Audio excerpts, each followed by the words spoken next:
is the difficult ones. So thank you, it's fine at some point of time if you have to sleep, I can completely understand, right? So it's okay. But can you guys come forward? Like it will be a little more interactive.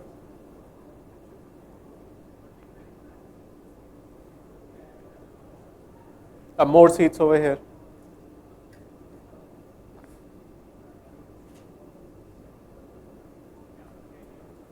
Awesome, awesome.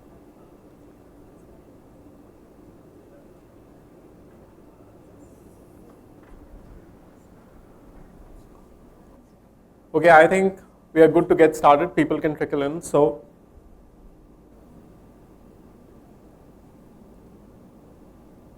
there starts my timer. Okay. So, welcome everyone. Thanks for joining this session. I believe that you made some choice of not attending any other session at this point of time and attending this session. So, it's already a win for me, even if I completely goof up on this, you still showed up. So, thank you so much. Today we are going to talk about Data API Builder. I'm Varun. You probably would have seen me and my rest of my team in Microsoft.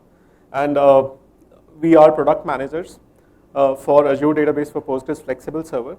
But then this session is completely open source discussion, completely true to the spirit of this conference, open source. So what is Data API Builder? Before that, so this is basic CRUD or CURD one-on-one, I had a hard time, pronouncing CRUD versus CURD. So this is CURD, I love it. I eat it every day. And that's CRUD, which is create, read, update, delete, the API operations that you do. Okay, some of you smile, so you get the pun. Okay. So what is Data API Builder? So Data API Builder is basically a joint effort across Azure developers and the open source community to build a zero code API layer. So if only one thing you remember out of this is a zero code API layer that you build on top of your database. Let's take a pause. Any database, Postgres, MySQL, Oracle, SQL Server, Postgres running on your laptop, Postgres running on Microsoft, Postgres running on other big hyperscalers, anywhere, right? That's the open source part. In the easiest sense, Data API Builder replaces your typical API layer with an automatically generated API. A little bit about me, let's waste some time. I'm a product manager. I have over 20 years of experience working on relational databases. And then previously I've worked as an engineer at Target, so my team is here, and DBA at McKinsey, and then since then I've been working at Microsoft. Favorite things that I do is hiking, little less, but blogging, and I love to blog a lot. So let's get to the meatier part. So how many of you over here in this room has written any kind of a development code on top of a database? Any kind. Okay. So the rest of you, I believe, are core DBAs. Okay. And the people, can you keep those hands up? And the people who have written that kind of a code, how many of times have you been asked by your team that you have to provide some sort of an API support on top of the database? Like your development team is asked, like, we have to create a front end and you have to give us an API. So all of you? All of you? Okay, cool. Can you keep both hands up? Okay. How many of you, while writing, do you think, how many lines of code you would have written, when you provided that API layer? Typically? Like couple of lines? Okay. 100 lines? Like what is couple? 100? 200?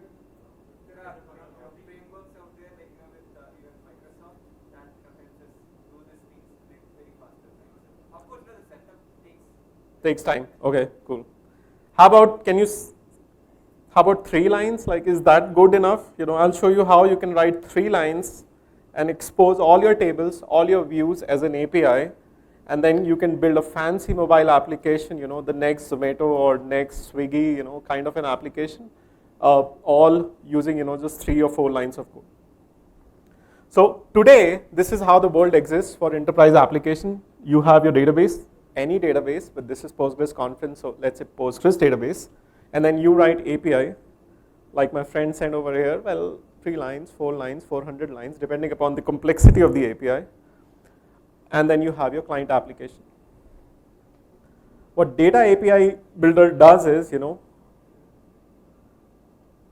it converts your line of code, it takes that mundane effort away and it converts it into an engine, which is called an API engine layer, and it just completely automated, auto-magically, remember, not automatically, but auto-magically. That's it, that was all I had to talk. We'll do a demo. So, fun part, I'll be doing the real demo. I don't have any recording, so if hell has to break loose right now, it will. So I'll spin up a dbeaver. I have a bunch of these instances over here. I'll just connect to one instance. I have a bunch of tables over here. I have a book tables, just to be sure, just to prove my point, that this is the real data I'm pulling across. Well, typically you will get this data, so some 100, 200 books over there, which are showing. So yeah, I'm going to say query will run, but that's the kind of data I have, and I have a bunch of other tables over here. I'm going to show you what exactly I can do with the data API. So let's start over here. I'm going to delete this configuration. Again, we're getting into the mess of development.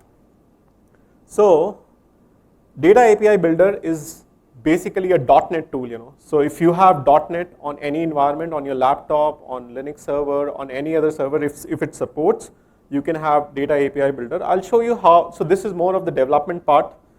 So, sorry? Sure. That's a good call out. Is this any better? Right? Perfect. So I have a dap tool. If you want to install, well, these are the standard commands I'll give out in the slides handout. Everything is there. So that's the dap tool, .NET tool install or .NET tool update. But if I, in the simplest term, whoa, where is my terminal? So I have some version of dab installed, latest version, okay, no big deal. What I do is that I'm going to create something called a configuration file. It's fine, you can see the password. I'll show you how to hide the password, it's not necessary. I wanted to keep it super simple over here. So I create a file. What it does it creates a JSON file over here. Now let's study this JSON file for a minute. That's the key part, that's the key configuration file over here. So in the DAB, what you see in this JSON file is that I have specified a data source, which is Postgres. I've specified, my connection string. Thank God, password is hidden, okay.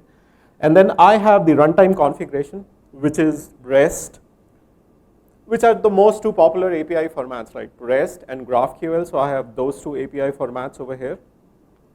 And then some other, static details in terms of static web apps. The key part is I'm just doing it for the development part. So once you do it for development, it exposes few more things, which I'm going to show you. If you run it in the enterprise, then it will only expose what you really want to show, so very secure application.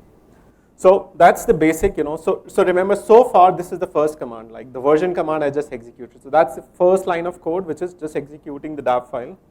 The second coming, maybe, finally that query executed. So I have this books table, I have authors table, but okay, we'll just play around with the books table. So for the books table, what I'll do is, now that my DAB is connected, I'm going to add this configuration line, which is just say DAB add books, and I'm going to say that just add the configuration of the books to this config.json file. The source is books, which is a table over here. The permissions is anonymous, which means to anybody, give a create, read, update, and delete permission on this table. Pretty simple, right? So I'm going to just do this. Pull up my, okay, let's see what it changes to. So now if you go, it has added another section which is called entities, and it has added a place called books. So object is book, type is table, no big deal. And then it has created these two sections. One is the GraphQL section, which is enabled by default. Now GraphQL is awesome, it has singular and plural concepts, so you can have a book and then collection of book become books. And then you have these REST endpoints, which is like create, read, update, and delete. Now, how many of you have worked on REST? And how many of you have worked on GraphQL? Okay, and what is different between REST and GraphQL, anybody? Like very, very basic difference. Say that again.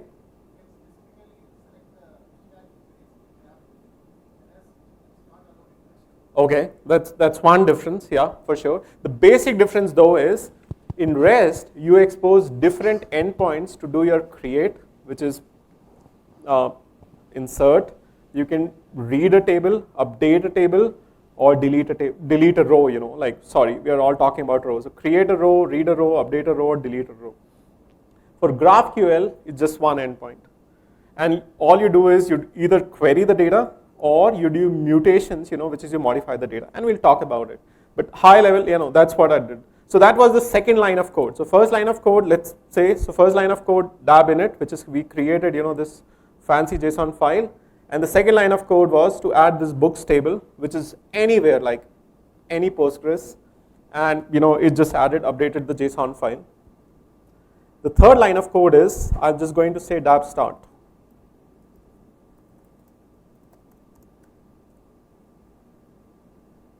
A little prayer.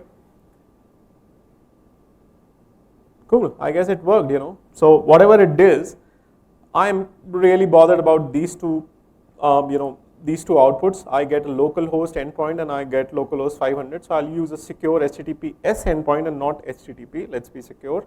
So I'm going to click on this. Opens a browser, and first thing, and my friend asked me to have a little, is this font good enough? Okay, so healthy, First good thing, like at least the API is running, it's healthy.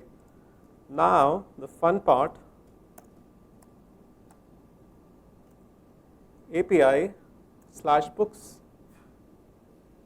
I get all the books. 3 line of code, dab init, dab add, dab start, and I'm getting every single, whatever it's there in the book. Again, I've added one table, I could have added more table, but that's about it. I'm following my timer. So now that we have these books, let's see what more we can do. So, because we are in this fun mode, which is the development mode, I think it's somewhere over here, I show you, there is development, this mode. What I do is, I can expose Swagger endpoint over here. So, now anybody has used Swagger for working with APIs? Everybody, is the best thing. Have they changed the name of Swagger and call it something else? I guess so. Open API, yeah. So that's the Swagger endpoint. Again, I get books, I'll do a try it out and maybe execute. Cool, the same output which I showed you on the, on the other thing, I just get all the books. And I can do, any other, maybe just get one specific book, which is like a where clause. So get, and then try it out, and say maybe a book with an ID 1000.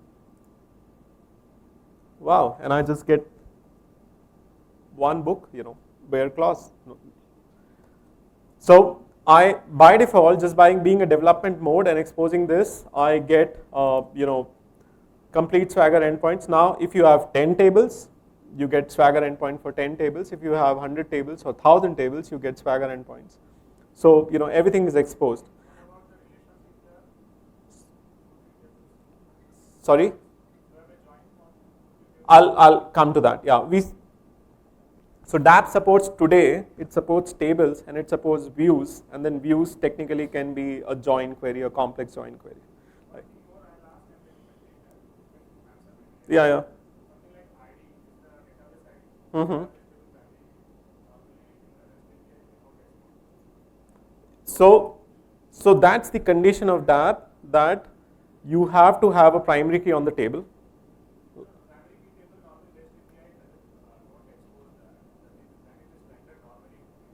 Okay.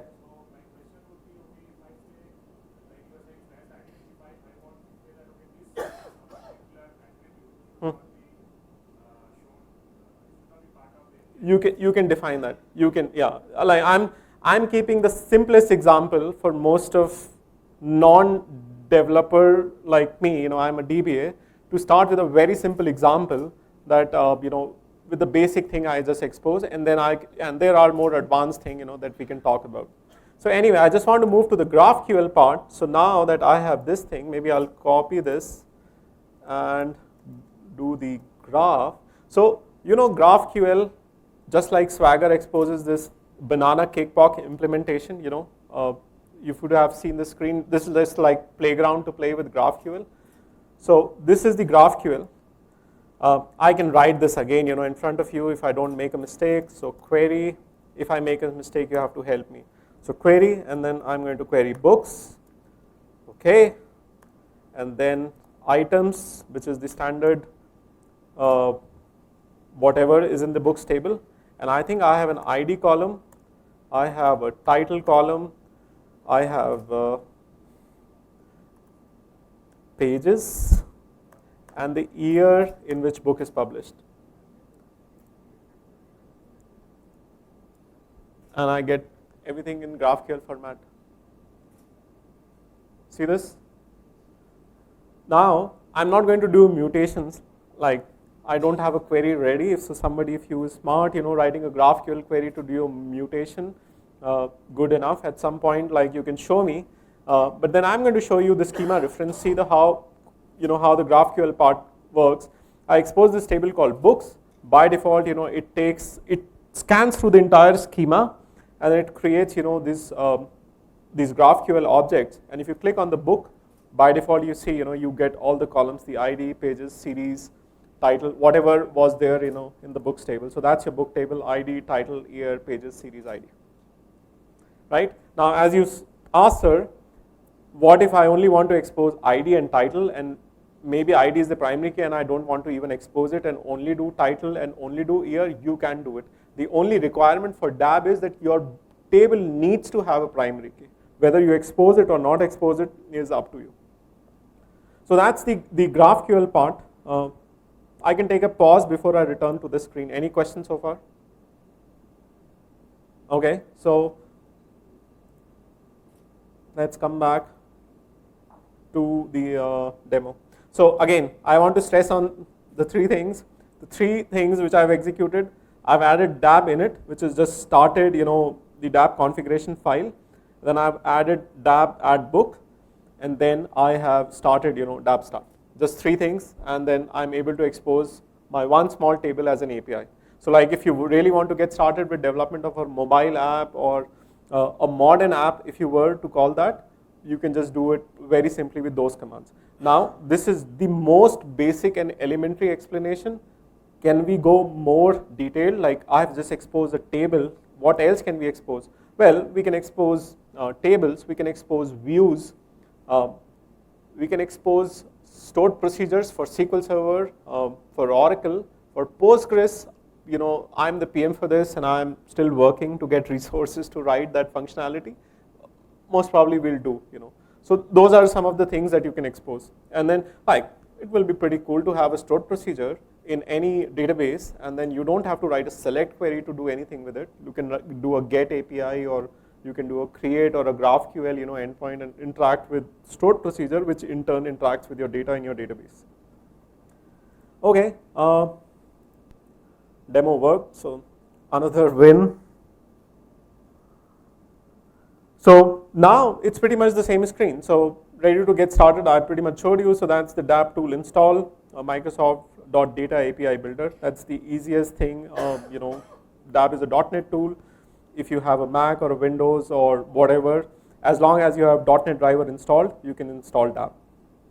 And then these are the three commands which I showed you during the demo: DAB init, DAB add, and DAB start. These three tables. And then the built-in developer tooling. I showed you the Swagger endpoint. I showed you the GraphQL endpoint. Oh yeah. And then we also show the complete schema. So I probably missed showing this. So maybe I can copy this. Should work. Yep. So I get, this is my entire schema definition, which DAB automatically read, and now it's making available to you. So that's the Open AI specification, Open API specification for your table, not Open AI.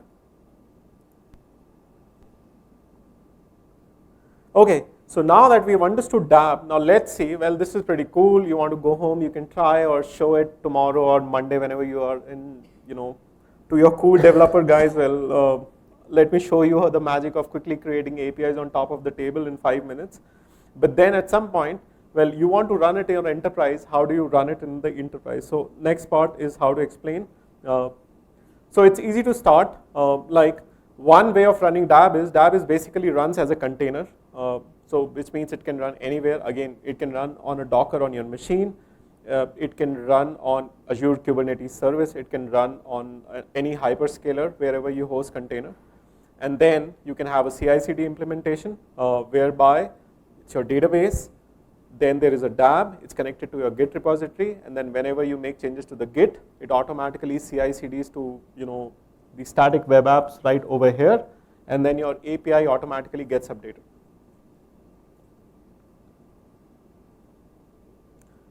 Easy to manage. Now, most of us, when we write APIs, we also write an API manager because you have so many APIs, that you have to manage. So API manager is something which sits between your API and your database and your website. You can still have an API manager. So you can have DAB expose your tables and your views and your stored procedures and an API. And then you can have hundreds of APIs. Like think about Flipkart.com or Amazon.com, like everything which you see is a microservice and every microservice is having multiple APIs, that's how it works. So you can have the API manager which can manage entire, your APIs in front of that. And then it's easy to extend. So you can still have your custom function. So it's not that every single thing today you do in your enterprise with your API manager has to go through DAB. You can continue to have your own hook, which is whatever custom function you do. You already have very sophisticated APIs which probably DAB cannot handle.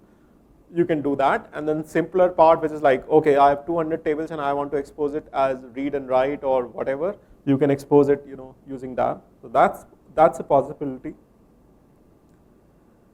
And then it's easy to scale. You can have multiple containerized instances of DAB for your multiple databases, so hundreds, thousand, whatever. Its container doesn't consume a lot of memory, whatever. At least like we in Microsoft are running it for some of our production applications. And believe me, we never have come across a situation as like DAB is running out of a memory. Even if it does, you can spin one more instance of DAB, it's a container. Or you can have a different scale out strategy. So remember over here, so it's like one-to-one mapping. So multiple DAB container for multiple DAB databases. So your marketing database, employee database, orders database, sales database, each have separate DAB instance, and then exposing this as as APIs. Or you can have one single DAB instance that can talk to multiple databases. So let's you see the difference between over here and over here.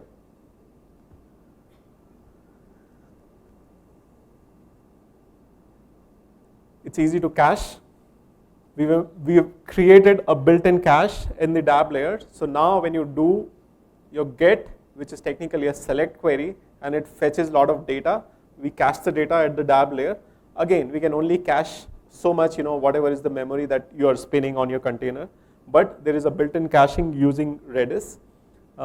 At some point of time, we want to use a distributed Redis, which will have some licensing implication. But for now, with the release, the latest release, there is an in-memory caching. So morning, the first query you do and you pull 1 million rows, some part of it will be cached. Next time, everybody is just doing the same kind of select query. It's not hitting your database, it's always reading from the cache. Easy to secure. Now I wanted to show this part of implementation. Let's see if we have in the time. But how many of you still connect to Postgres using username and password versus you use any other authentication mechanism such as EasyAuth or tokens or AAD? Like you still use username and password or connect using tokens, or like how many of you use your AAD logins to connect to Postgres? Yeah, like most of you. So you can connect. So dApp supports all those authentication mechanisms. Obviously, in Microsoft we use AAD a lot. AAD got renamed to Intra ID. So if time permits, I can just show you it's the same thing. That in the connection string in the dApp init over here, instead of specifying a username and password, I can just say connect with this varun.dhawan@microsoft.com and do not specify the password, and dApp automatically understand that it's an @ thing, so it's an AAD, and it will automatically try to get the token from the same environment.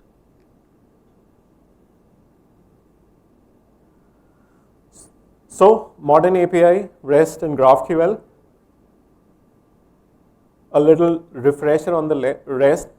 Again, you guys are smart, you already know, but REST follows the verb path, so put, get, post, delete, and it corresponds to put is update, get is select, post is insert, and then delete is a delete operation.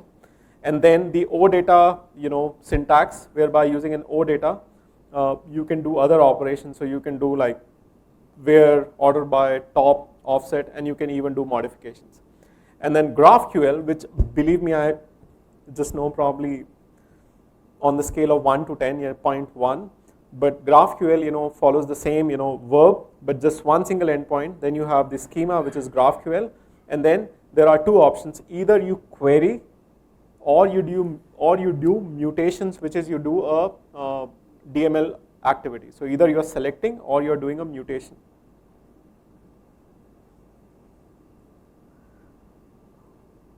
And finally, this was the fun part, that dApp today works for SQL, it works for Postgres, it works for MySQL, it works for Cosmos DB. Now Cosmos DB is a fun part. Cosmos DB is a NoSQL database.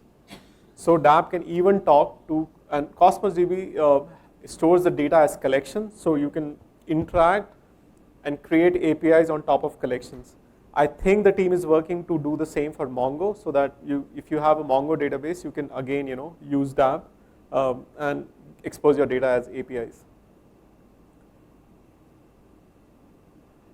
In the classic sense, this is how typically a dApp will look like. So you as a developer or DBA, will initiate a dApp init command, which in turn is going to create a JSON file. The JSON file will have the reference to your schema, and then once you do a dApp start, there your data API runtime engine will work, and it will start exposing your database objects as your REST and GraphQL endpoints. Like that's the most simple explanation that I just showed you.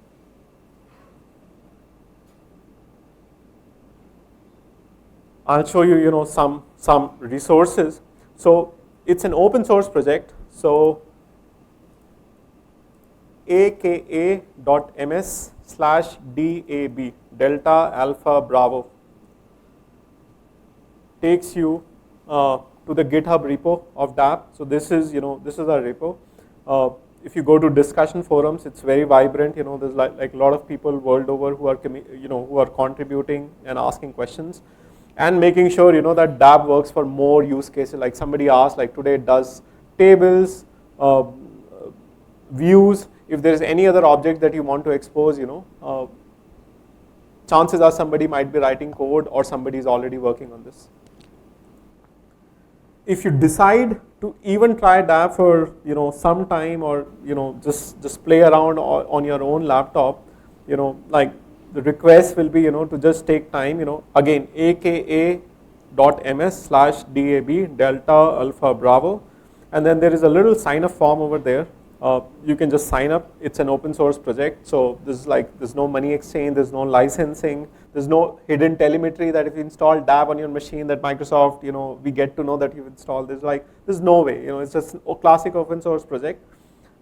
By filling this form, you will just only tell us that, okay, well, I'm also using this dApp, and then we know that there is somebody else, using this dApp.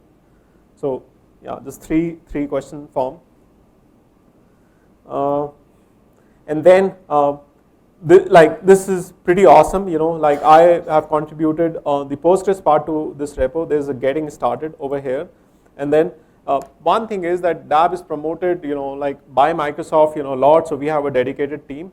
So you will see some of our examples are more skewed and takes you to the Microsoft documentation. But as I mentioned, if you're on AWS Postgres or GCP or EDB or any other the awesome flavors of Postgres, you can still use DAB. So if you think that you need to write a documentation or contribute something, do this. But again, all the examples is like just go to getting started, and then you will have ready-made examples of how to use DAB for any of SQL, Cosmos DB, Postgres, MySQL.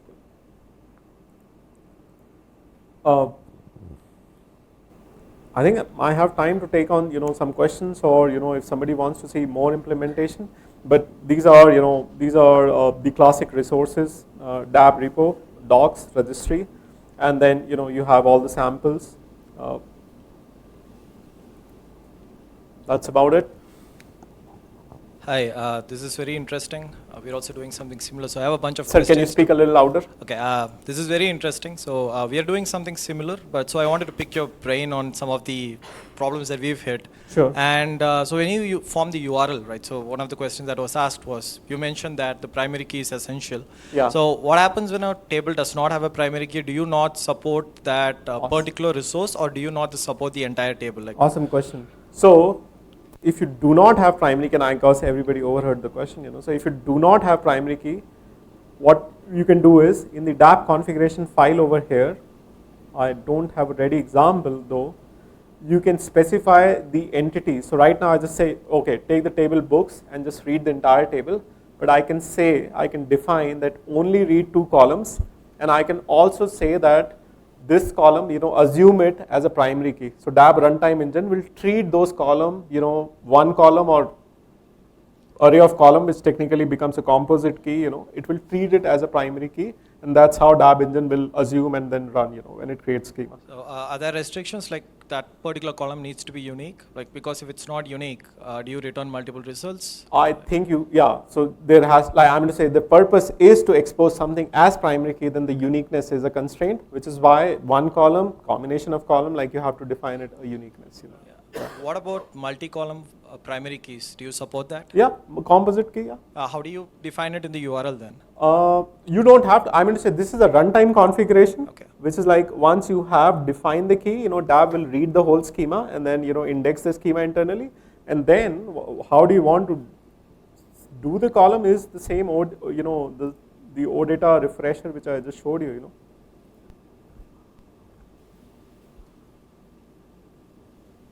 You can define multiple columns, ID, okay, name.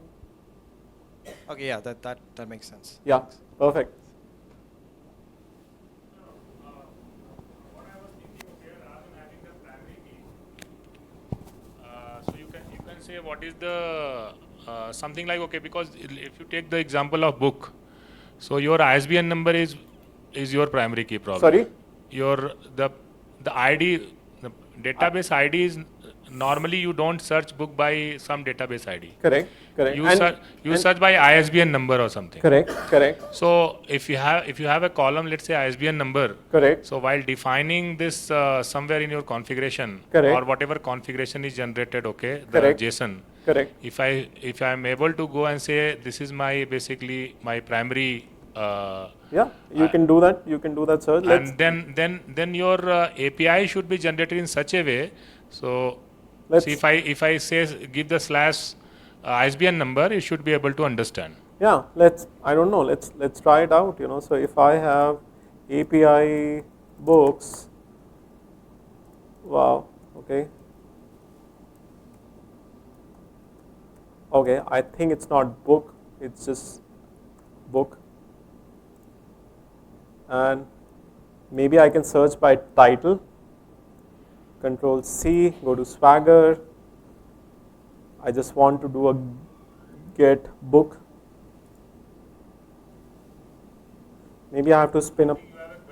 You have a query string probably. Yeah, I have to spin up Postman, to do this kind of a query.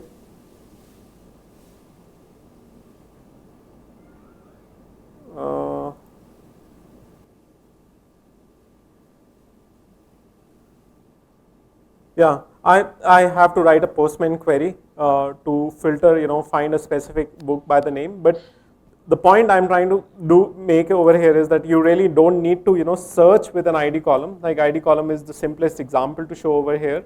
You can search and you can do anything. It's just the primary key requirement is DAB to index your schema, in the DAB runtime. So you have the code base, correct? We can access that code base. Oh yeah, it's open source. So Yeah. we can also go and do some tweaking there. Yep. So what looks like to me, okay, today you are taking the primary key Correct. and directly creating the API, Swagger yeah. APIs, and Correct. saying book/ID/. Correct. So if I go and mention saying that, okay, ID is not, something else is my primary key. Correct. And then my API has to be generated in that way. Correct. So my REST API should be generated book/ISBN number/. Correct. So if that is done, then it has a lot of value actually. Yeah. No. Yeah. I'm going to say whatever you're saying, can be done, and I can just show you right after this session. We can do an entity on the ISBN number or title, which is there in my book, and I can show you how do you search using a title. And one quick question only. I think somebody also has something in the back. Let them complete. Okay. While the question and the mic is being exchanged, this is the last session. Everybody is going to be leaving at some time. I saved some of the goodies which got over. So, meet me over here. We've got some awesome books and, some socks left over here. So, yeah, collect some books and socks here. Go ahead, sir. Yeah, what about partial queries, less than, greater than for time queries? Yeah, you can do any standard like same OData interface, whatever operators, whatever you can define over here in the any kind of complex query that you can write will be supported, with the GET API. Whatever you can define in the where clause, howsoever complex, it will be exposed as a GET API. Yeah. Okay. So yeah, open source project 1, aka/ms.dab, which is Delta Alpha Bravo. That's point 2, and the third thing is like 3 lines of code to expose your tables, as an API that you can do anything cool, So if you remember those 2-3 things, it's worth it, yeah. And then if you get time, feel free to sign up, join that community. We want to make sure, DAB is free. I know that some similar tools are available who do this, but there is a licensing cost involved. DAB is completely free, yeah. So I have a question about GraphQL. Yeah, for sure. If I will not be able to answer, but I'll try. where does the path evaluation happens? Does it evaluate in DAB or in the graph in the database? In the DAB. In the Yeah. DAB. The only communication between DAB and your database is to, read the schema, which is the one-time operation, and then second time is to fetch that data. Okay, so but the path actually determines what data it will return. Yeah, correct. So- And that the runtime engine will automatically take care of it, Okay. Yeah.